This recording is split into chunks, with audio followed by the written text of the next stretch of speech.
Hello, welcome. I am Vishwanath Hebbar. In this video, let us analyze the investment opportunity in Zomato IPO.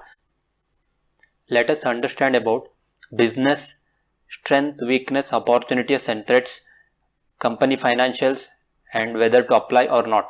Let us discuss each of these things one by one. Let us understand the business revenue streams. These are the ways. Business revenue streams means these are the ways through which company generates the revenue. One is through the food delivery, second one is through dining out, third one is Hyperpure and Zomato Pro. These are the four business streams through which Zomato generates the revenue. See, revenue model here is a transaction based. Per transaction they will get a certain amount of commission. Here is dining out based on the advertisement. They will advertise on their website and you can book using that advertisement and they will generate a revenue out of that advertisement. And Hyperpure is a service where they will supply the certain products to the restaurants and they will earn some commission out of that supply. And subscription based, customers can subscribe for this membership and they will get a food at certain discounted price. Some more highlights about its business are, it has presence across 23 countries. Active food delivery restaurants are around 1,31,233. Active delivery partners are around 1,61,637 and average monthly food order is from around 10.7 million customers. Its strengths are among the leading food delivery service platforms in India, recognized consumer brand across India. It has a widespread and efficient on-demand delivery network and a strong network of it has a strong network of more than 1 lakh restaurants and delivery partners. Its weaknesses include, it is a low margin business. It means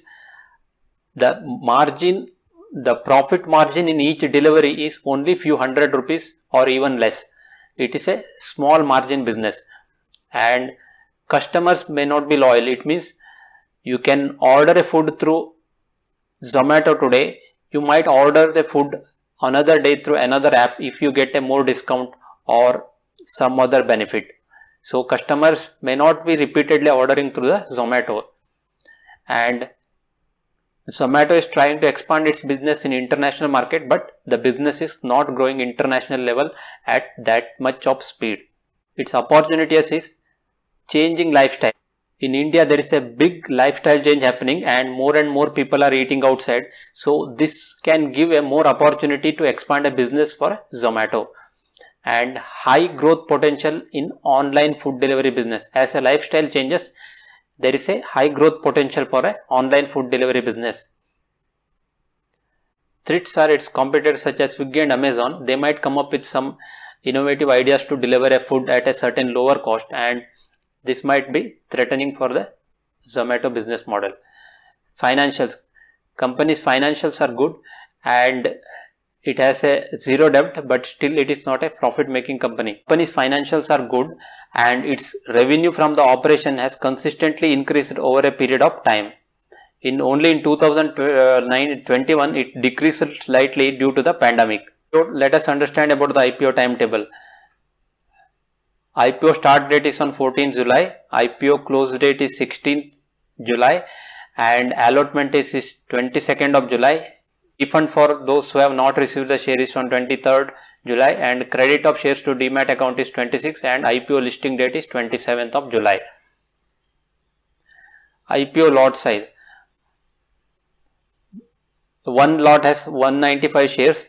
The amount is required to bid a one lot is around 14,820 rupees. Maximum lot that can be applied is 13 and you need around 1,92,660 rupees to apply for 13 lots.